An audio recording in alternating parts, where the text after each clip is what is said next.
All over southern New England, people are digging out from the historic snowfall. In Middletown, we saw neighbors and sometimes strangers coming together to help each other.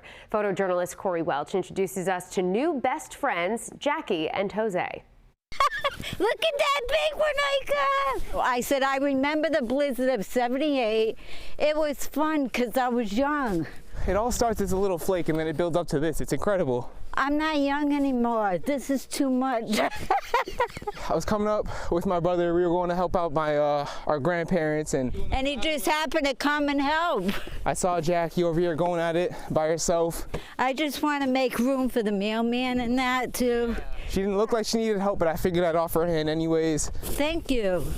That's nice. You're very young and very caring.